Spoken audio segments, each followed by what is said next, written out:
principalement faire part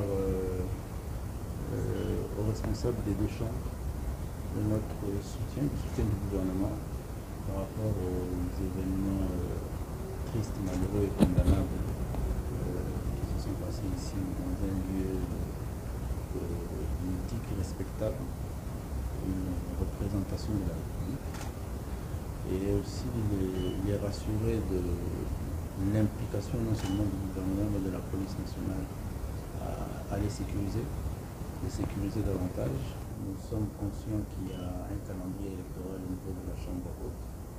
Il était important pour nous d'avoir cette communication avec le bureau du Sénat pour les rassurer aussi que ces élections vont se dérouler dans la sécurité la plus totale. Il était aussi important pour nous d'avoir leurs opinions, de savoir exactement ce qui s'est passé, parce que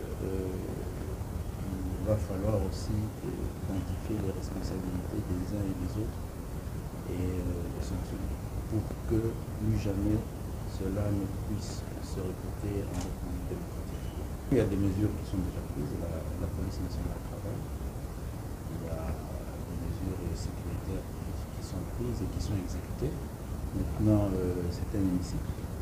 Il est question de renforcer la sécurité pour que les sénateurs et même les députés nationaux puissent faire leur travail en toute sécurité.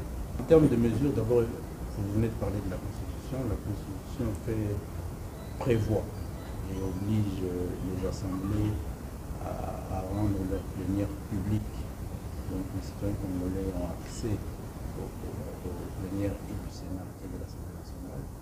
Mais les services de sécurité, la police nationale vont prendre des mesures pour permettre à ce que, malgré que ces plénières seront publiques, mais elles seront sécurisées. Il y aura des mesures de sécurité en termes des entrées et du contrôle des personnes qui auront accès à ça.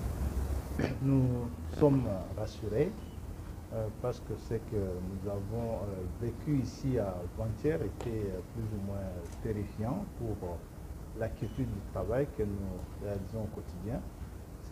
Ici, c'est un lieu symbolique pour le fonctionnement de notre démocratie. Il n'a pas permis que ce genre de choses se répètent à cet endroit.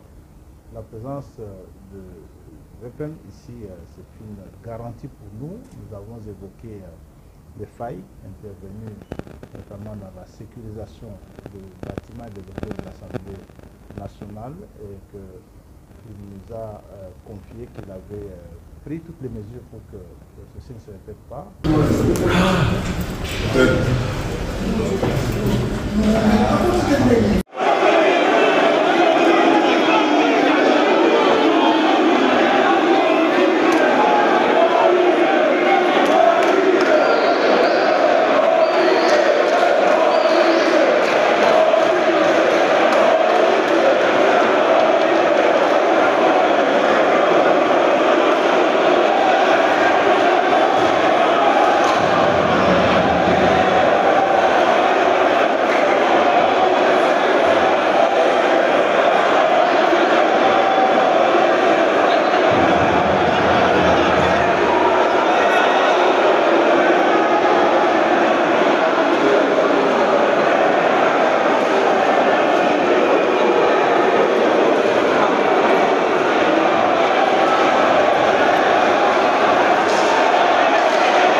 Monsieur Kabouit Ngoy Jules, secrétaire exécutif du gouvernement provincial. Aussitôt nommé secrétaire exécutif et secrétaire exécutif adjoint du gouvernement provincial du Lualaba par l'arrêté de la gouverneure, la remise et reprise a eu lieu ce jeudi 8 août 2024 à l'hôtel du gouvernement provincial. Présidé par le vice-gouverneur Clément Moufundi Chinat-Karl, la première étape de la cérémonie a vu l'ancien secrétaire exécutif Archimède Kalassa céder son fauteuil à Jules Kabouit Ngoy, le nouveau secrétaire exécutif entrant après la lecture du procès verbal. Nous, Kabeya Kalassa Archimède, secrétaire exécutif du gouvernement sortant, et Kabouit Ngoy Jules, secrétaire exécutif du gouvernement entrant, en présence de M. Moufundi Chinat-Karl, vice-gouverneur de la province du Lualaba, avons procédé au cabinet de travail du secrétaire exécutif du gouvernement, à la remise et reprise au poste de secrétaire exécutif du gouvernement, conformément à l'arrêté provincial numéro 2024 GOUF/PLBA/048 du 5 août 2024 portant nomination du secrétaire exécutif et des secrétaires exécutifs adjoints du gouvernement provincial du Lualaba. Puis est venu le tour de vérification des patrimoines du secrétariat exécutif avant la prise de parole du nouveau secrétaire exécutif du gouvernement provincial, vantant les qualités de son prédécesseur et promettant de travailler pour la bonne marche de la province. Mes hommages s'adressent à son Excellence, Madame la gouverneure de province, Fifi Masuka Saini, pour le choix porté sur nos modestes personnes. À cette occasion, nous réitérons notre ferme engagement, celui de servir la population lualabaise à travers ces tâches combien lourdes nous confiées par l'autorité provinciale. Témoin de l'événement, le vice-gouverneur Clément Moufundi Chinat-Karl a prodigué des conseils au nouveau secrétaire exécutif. C'est une nouvelle tâche pour vous. Si le secrétariat fonctionne mieux, et tout ira de mieux, puisque vous avez le rôle de centraliser toutes les informations. La deuxième étape de la cérémonie a vu Mme Adèle Kafouana, ancienne première secrétaire exécutive adjointe, laisser sa place à Guy Kilambwe, l'entrant, et Mme Symphoros Tulobo laisser sa place à Rudolphe Bondomeki, le nouveau deuxième secrétaire exécutif adjoint entrant. Le tout s'est passé dans une harmonie parfaite. Monsieur Kabouit Ngoy Jules, secrétaire exécutif du gouvernement provincial. Aussitôt nommé secrétaire exécutif et secrétaire exécutif adjoint du gouvernement provincial du Lualaba par l'arrêté de la gouverneure, la remise et reprise a eu lieu ce jeudi 8 août 2024 à l'hôtel du gouvernement provincial. Présidé par le vice-gouverneur Clément Moufundi Chinat-Karl, la première étape de la cérémonie a vu l'ancien secrétaire exécutif Archimède Kalassa céder son fauteuil à Jules Kabouit Ngoy, le nouveau secrétaire exécutif entrant après la lecture du procès verbal. Nous, Kabeya Kalassa Archimède, secrétaire exécutif du gouvernement sortant, et Kabouit Ngoy Jules, secrétaire exécutif du gouvernement entrant, en présence de M. Moufundi Chinat-Karl, vice-gouverneur de la province du Lualaba, avons procédé au cabinet de travail du secrétaire exécutif du gouvernement, à la remise et reprise au poste de secrétaire exécutif du gouvernement, conformément à l'arrêté provincial numéro 2024 GOUF/PLBA/048 du 5 août 2024 portant nomination du secrétaire exécutif et des secrétaires exécutifs adjoints du gouvernement provincial du Lualaba. Puis est venu le tour de vérification des patrimoines du secrétariat exécutif avant la prise de parole du nouveau secrétaire exécutif du gouvernement provincial, vantant les qualités de son prédécesseur et promettant de travailler pour la bonne marche de la province. Mes hommages s'adressent à son Excellence, Madame la gouverneure de province, Fifi Masuka Saini, pour le choix porté sur nos modestes personnes. À cette occasion, nous réitérons notre ferme engagement, celui de servir la population lualabaise à travers ces tâches combien lourdes nous confiées par l'autorité provinciale. Témoin de l'événement, le vice-gouverneur Clément Moufundi Chinat-Karl a prodigué des conseils au nouveau secrétaire exécutif. C'est une nouvelle tâche pour vous. Si le secrétariat fonctionne mieux, et tout ira de mieux, puisque vous avez le rôle de centraliser toutes les informations. La deuxième étape de la cérémonie a vu Madame Adèle Kafouana, ancienne première secrétaire exécutive adjointe, laisser sa place à Guy Kilambwe, l'entrant, et Madame Symphoros Tchulobo laisser sa place à Rudolphe Bondomeki, le nouveau deuxième secrétaire exécutif adjoint entrant. Le tout s'est passé dans une harmonie parfaite. Au siège national de l'autorité des régulations de la sous-traitance dans le secteur privé, Miguel Cachal appuie sur l'accélérateur en multipliant les actions non moins redoutables au service des entrepreneurs congolais. Tenez bien, le patron de la sous-traitance en RDC préside aujourd'hui une brève cérémonie d'ouverture du capital de la société Afro-Égypte, autrefois inéligible aux activités de la sous-traitance dans le domaine de télécom. Cette dernière accepte de céder un certain nombre des parts sociales à la société Solutech Service, devenue associée majoritaire avec 51% de parts sociales dans une gestion collégiale avec accès aux dividendes.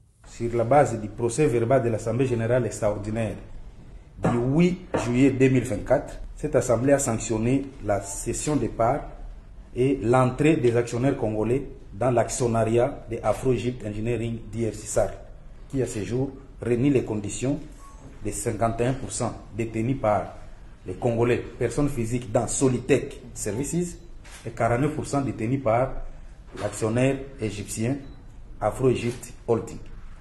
Cette ouverture du capital confère de plein droit le caractère éligible à la sous-traitance en RDC en faveur de la société Afro-Égypte RDC, telle que le veut la loi numéro 17/001 du 8 février 2017 fixant les règles applicables à la sous-traitance et ses mesures d'application.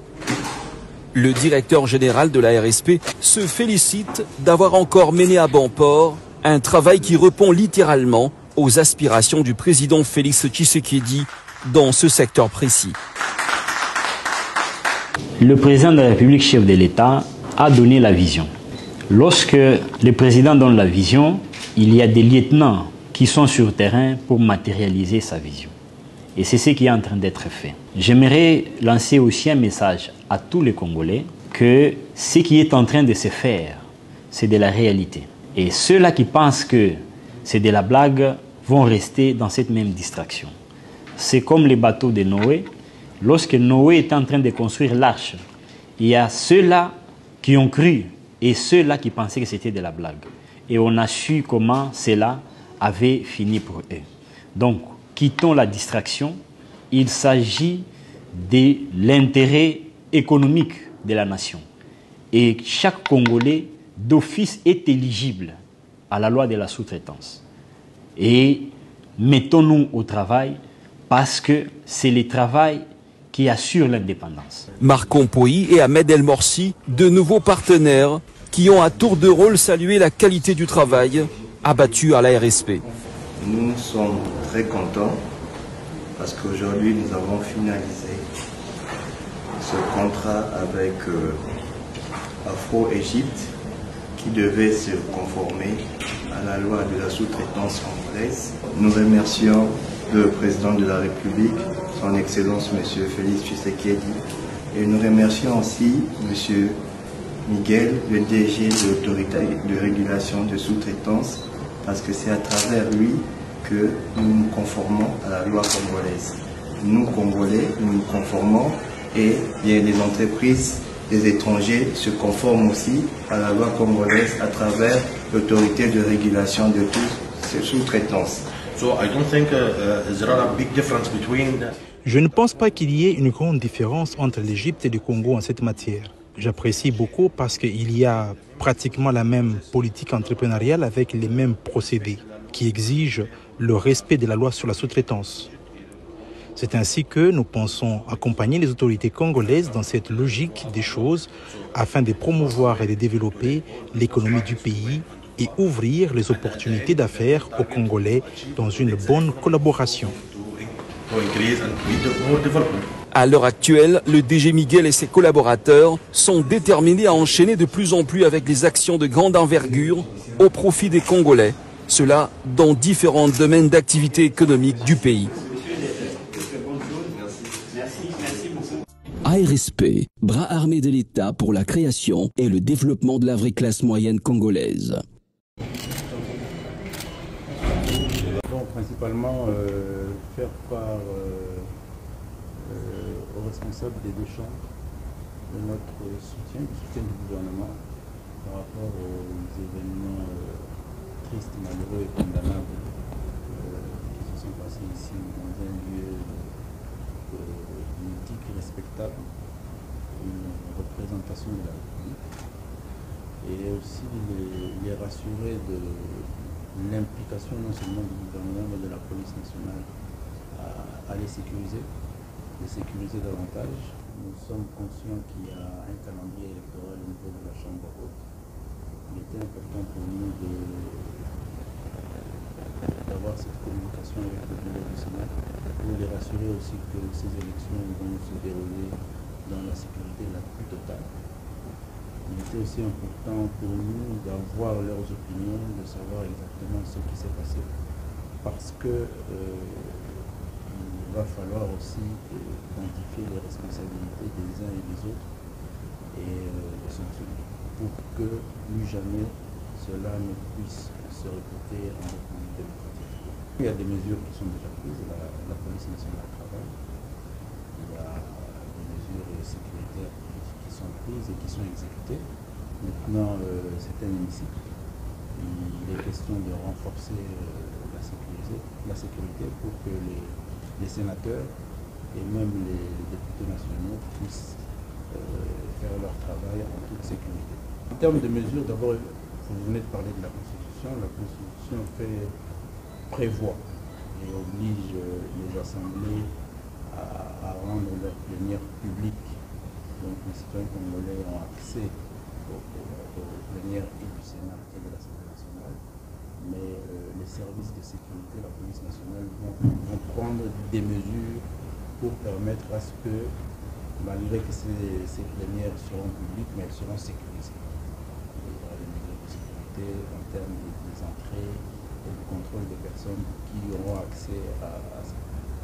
Nous sommes rassurés parce que ce que nous avons vécu ici avant-hier était plus ou moins terrifiant pour l'activité du travail que nous réalisons au quotidien.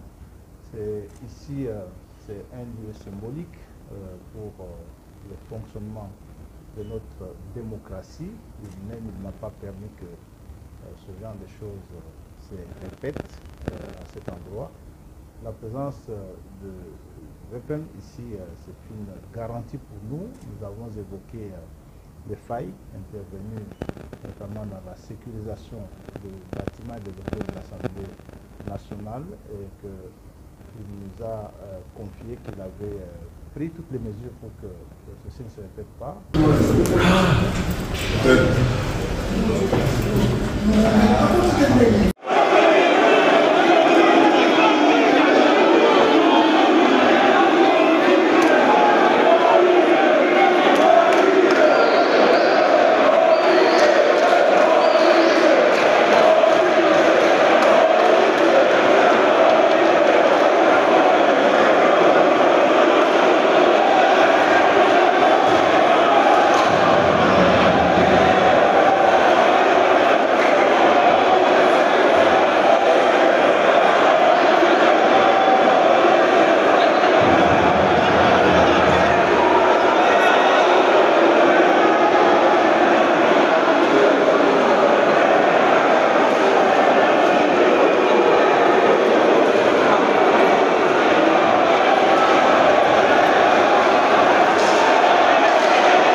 rendre grâce à Dieu.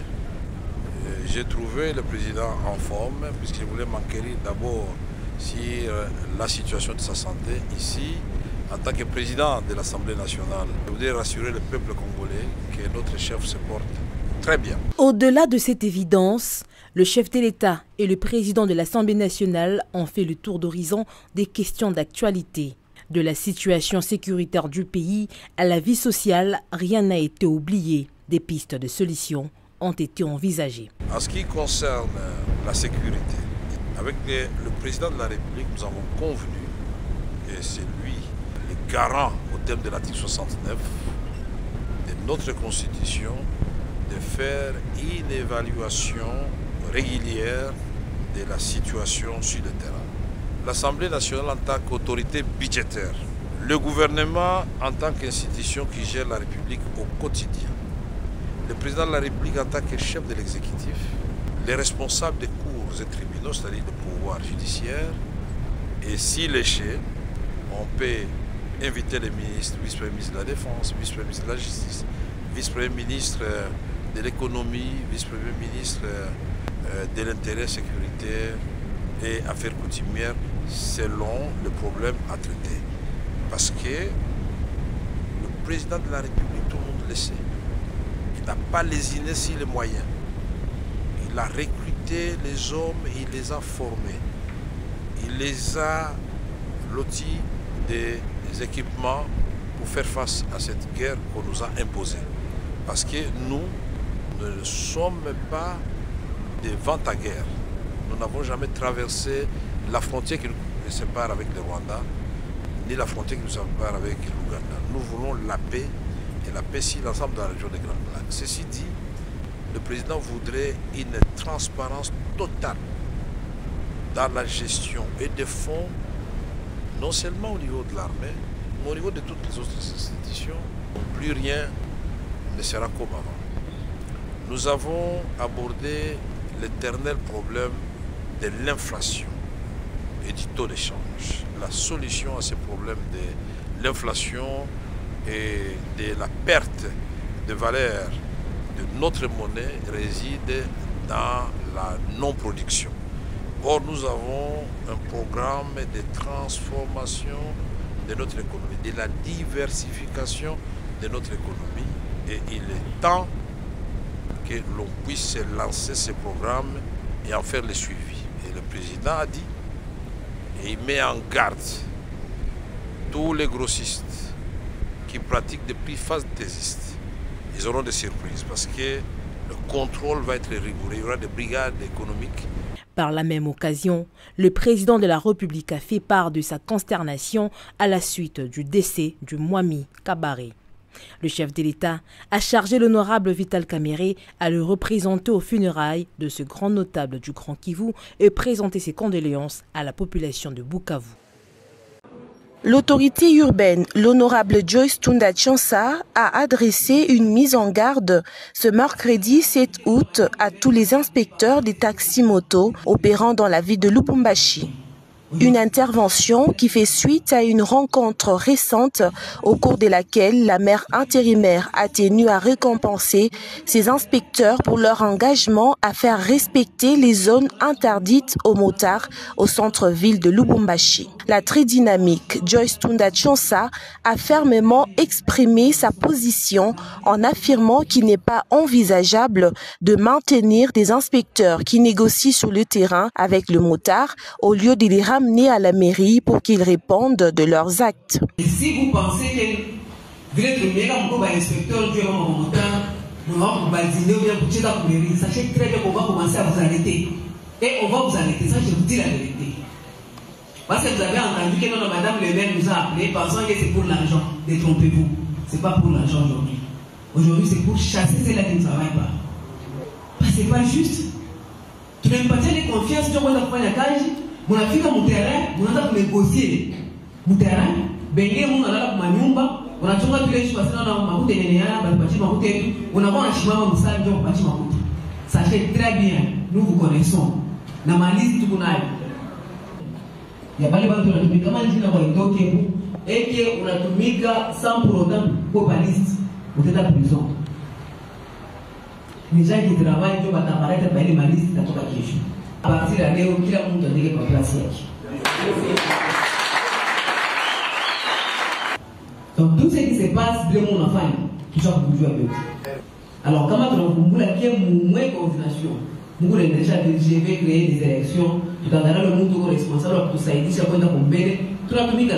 Lors de cette réunion, des instructions ont également été données à la coordination de motards afin d'assurer le respect de l'ordre et de la discipline dans ces secteurs. Par ailleurs, l'autorité urbaine a annoncé qu'une prime sera attribuée à tous les inspecteurs chargés de faire respecter les mesures qu'elle a mises en place. Il convient de rappeler que les conducteurs des taxis-motos sont interdits d'accéder au centre-ville et sont invités à respecter les limitations établies par la mairie de Lubumbashi pour une ville où règne la discipline et l'ordre.